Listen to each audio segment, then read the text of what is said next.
The Duchess of Malfi by John Webster.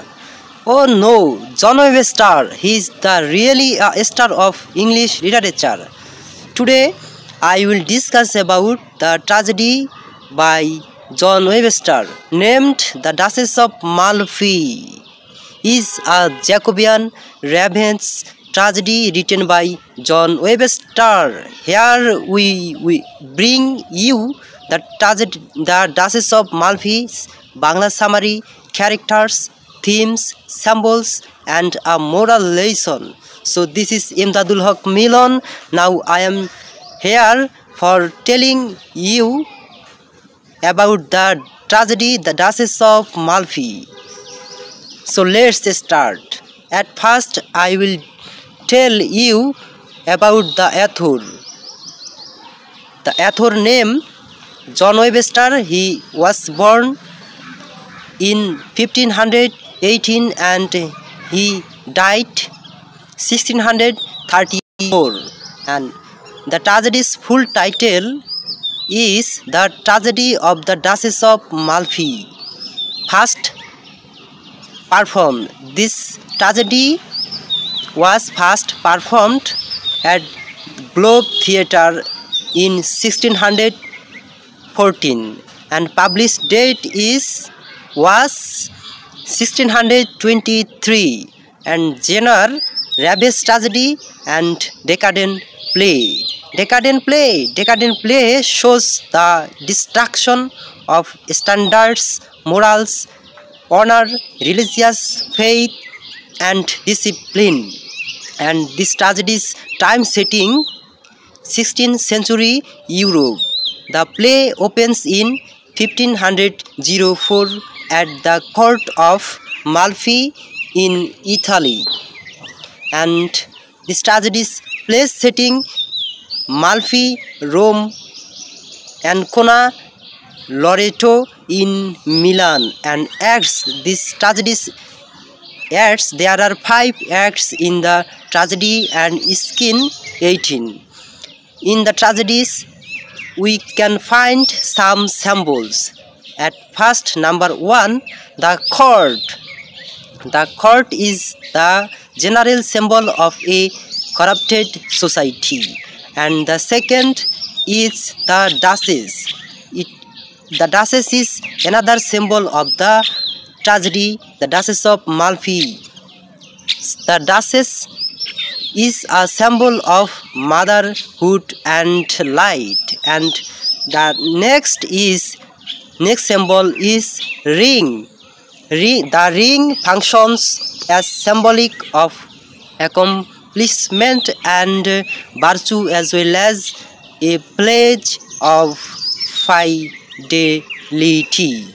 And the next symbol is darkness. It is another symbol of the tragedy. Okay, darkness symbolizes crime, evil, madness, ignorance, and diabolical or devilish forces. And the next symbol is insanity.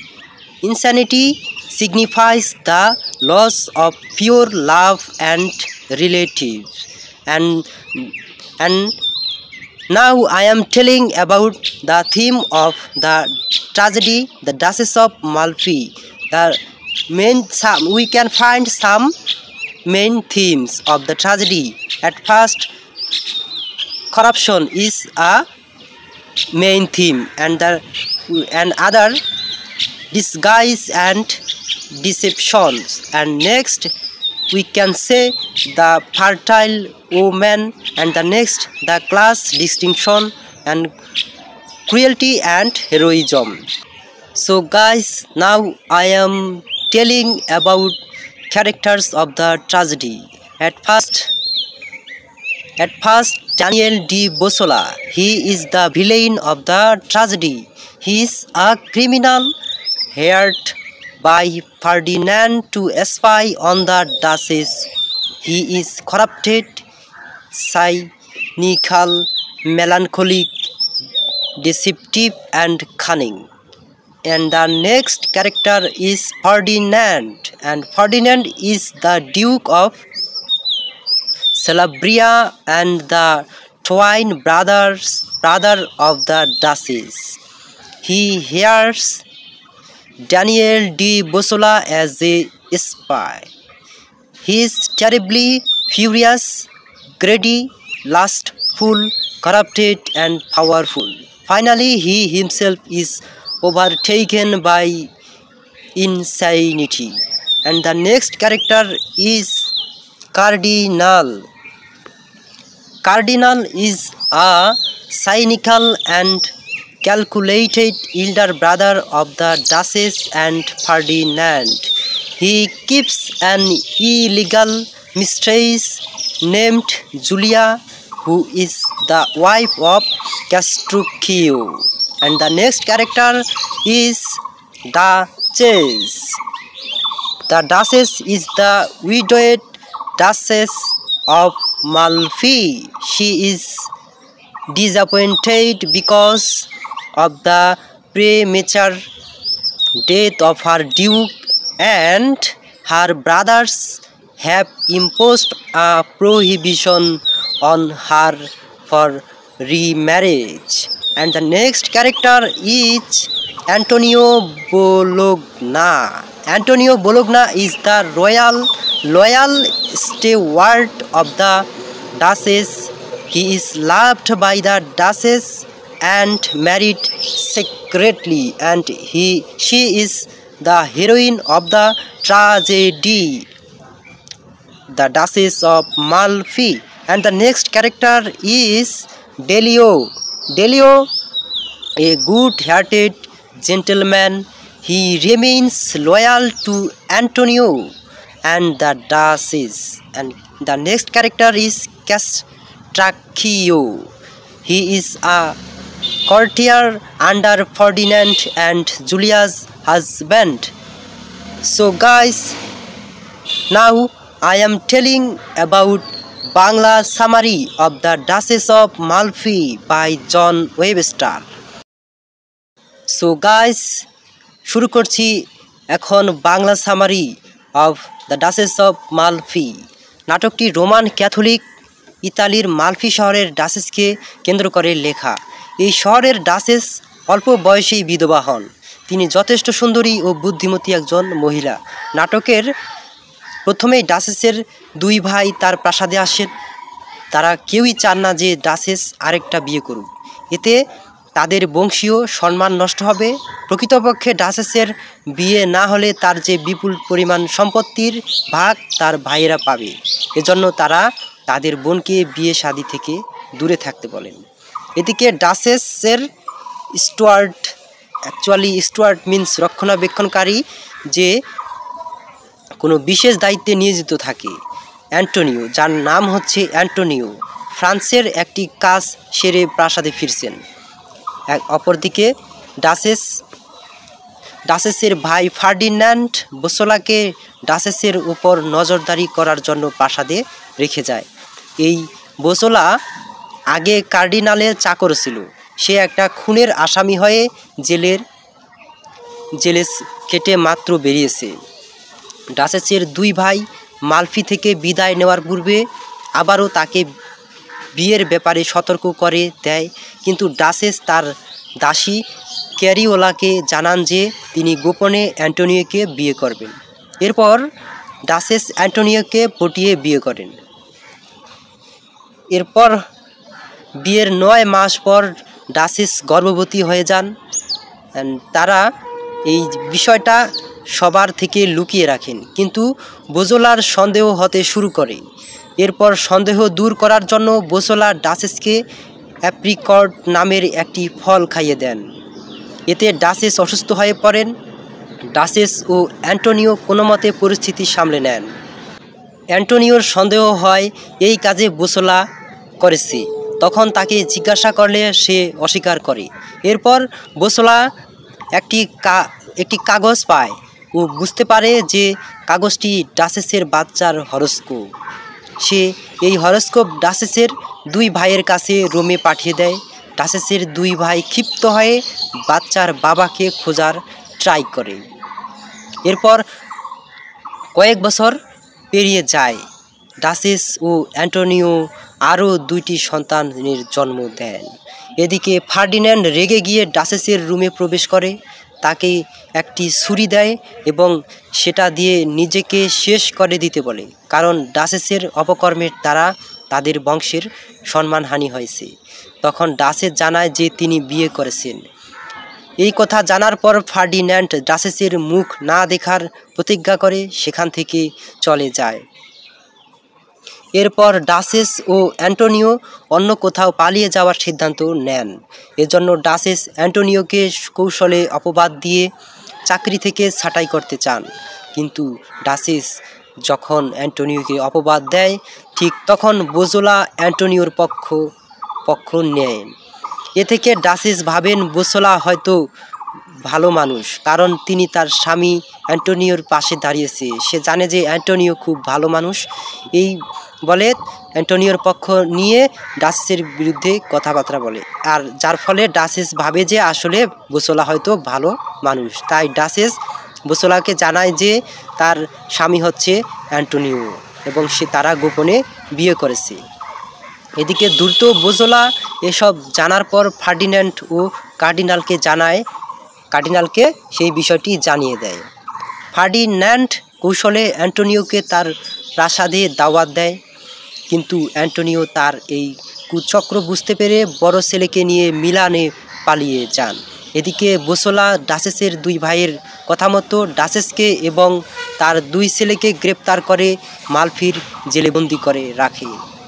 রাতের অন্ধকারে Ferdinand জেলে ডাচেসের সাথে দেখা করতে যায়। সে ডাচেসকে জানায় যে তার স্বামী ও সন্তান মারা গেছে। এরপর তাকে শাস্তি দেওয়ার জন্য তার আশেপাশের পাগলদের ছেড়ে দেওয়া হয় এবং ডাচেসের স্বামী অর্থাৎ অ্যান্টোনিওর তাকে যে মেরে ফেলেছে এটি প্রমাণ হিসেবে অ্যান্টোনিওর সেম একটি আংটি এবং তার হাতের একটি হাত নিয়ে তাকে, আসলে অ্যাকচুয়ালি সেই হাতটি ছিল নকল হাত, যেখানে আংটি ছিল আংটিরই নকল ছিল। কিন্তু ডাচেস যখন দেখতে পারে, অন্ধকারে ভালোভাবে দেখতে পারে না, সে ভাবে যে অ্যাকচুয়ালি এটাই তার অ্যান্টোনিওর হাত এবং তাকে মেরে ফেলেছে। এবং কিন্তু এই শাস্তি যখন তাকে পাগল তার আশপাশে ছেড়ে দেওয়া হয়, এই শাস্তি দেখে বোজোলার মায়া হয়।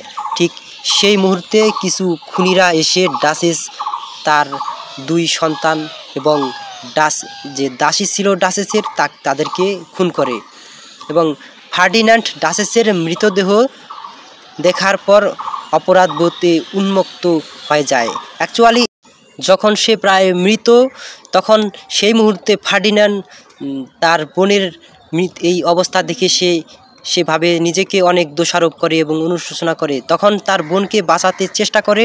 তখন সে সত্য কথাটি বলে যে অ্যাকচুয়ালি অ্যান্টোনিও এবং তার ছেলেরা এখনও জীবিত আছে। সেই কথাটি ডাচেস শুনতে পায় এবং তখন আর সময় থাকে না তাকে ফিরিয়ে আনার, তখন সে মারা যায়। এর জন্য এবং তার ভাই দুজনই অনুশোচনা বোধ করে। অপরদিকে অ্যান্টোনিও এসবের কিছুই জানেন না। তিনি ভাবেন কার্ডিনালের কাছে গিয়ে তাদের সাথে আলোচনা সাপেক্ষে সব ঝামেলা মিট করে ফেলবেন, কিন্তু কার্ডিনাল বোজোলাকে হুকুম দেয় অ্যান্টোনিওকে মেরে ফেলার। নাটকের শেষের দিকে বোজোলা সিদ্ধান্ত নেয় যে অ্যান্টোনিওকে বাঁচাবে আর ডাচেসের ভাইদের উপর প্রতিশোধ নেবে। এর কারণ হচ্ছে বোজোলাকে যখন এর আগে খুন করার জন্য তাকে সম্পদ বা অর্থ দেওয়ার কথা ছিল যতগুলো, সেই অর্থগুলো তাকে দেওয়া হয় না এবং তাকে বলা হয় যে যেহেতু আমি যেহেতু আমার বোনকে মৃত্যুর দণ্ডের আদেশ দিয়েছি, কিন্তু আমি না হয় ভুল করেছি, তুমি কেন ভুল করবা, তুমি কেন তাকে মারছো, এই বলে তাকে আর দেওয়া হয় না এবং তার সাথে অনেক কথার কাটাকাটি হয়। এজন্য তাদের 2 ভাইকে বোজোলা দেখতে পারে না এবং তা ভাবে যে তাদেরকে সে মেরে সেই প্রতিশোধ নিবে। অপরদিকে কার্ডিনাল অ্যান্টোনিওকে হত্যা করার জন্য প্ল্যান করে। সে বোজোলাকে নির্দেশ দেয় অ্যান্টোনিও প্রাসাদে আসলে তাকে হত্যা করতে এবং প্রাসাদের সবাইকে বলে দেয় যে যতই চিৎকার চেঁচামেচি হোক না কেন কেউ যেন রুমে থেকে না বের হয়। কার্ডিনাল মনে মনে আরও প্ল্যান করে যে অ্যান্টোনিওকে হত্যা করার পর সে বোসোলাকেও মেরে ফেলবে। বোসোলা এই প্ল্যানের কথা গোপনে জেনে যায়। তখনই অ্যান্টোনিও কার্ডিনালের সাথে সমঝোতা করার জন্য তার রুমে প্রবেশ করে, কিন্তু অন্ধকারের মধ্যে বুঝতে পারে না পেরে বোসোলা কার্ডিনাল ভেবে অ্যান্টোনিওকেই মেরে ফেলে। এরপর বুঝতে পারার পর সে কার্ডিনালকে হত্যা করতে যায়। কার্ডিনাল তখন অনেক চিৎকার চেঁচামেচি করলেও কেউ তাকে সাহায্যের জন্য এগিয়ে আসে না, কারণ সে আগেই নিষেধ করেছিল। অবশেষে বোসোলা কার্ডিনালকে হত্যা করে। এমত অবস্থায় সেখানে মানসিক ভারসাম্যহীন ফার্ডিন্যান্ড তাদের যে বড় ভাই হাজির হয় এবং বোসোলার উপর হামলা করে। হাতাহাতিতে ফার্ডিন্যান্ড ও বোসোলা দুজনেই মারা যায়। ফার্ডিন্যান্ডের তার মৃত্যু হওয়ার আগে সে বলে তাদের অপকর্মই নিজেদের মৃত্যুর জন্য দায়ী। সে অবশেষে সেই বিষয়টি বুঝতে পারে। নাটকের শেষে অ্যান্টোনিওর বন্ধু ডেলিও তার বড় ছেলের দায়িত্ব নেন এবং তাকে বড় করে মালফির ডিউক বানাবে। এইভাবে তিনি তার প্রতিজ্ঞাবদ্ধ হন। তো সুপ্রিয় ভিউয়ার্স, আজকের ট্র্যাজেডি কেমন লাগলো আশা করি বুঝতে পারছেন। সেই সাথে পরবর্তী ভিডিও দেখার আমন্ত্রণ জানিয়ে আজকে এখানেই বিদায় নিচ্ছি। তবে বিদায় নেওয়ার পূর্বে একটি রিকোয়েস্ট থাকবে, সেটি হচ্ছে আমার এই চ্যানেলটি সাবস্ক্রাইব করবেন এবং পাশে বেল আইকনটি ক্লিক করে পাশে থাকবেন। ধন্যবাদ সবাইকে। আল্লাহ হাফেজ।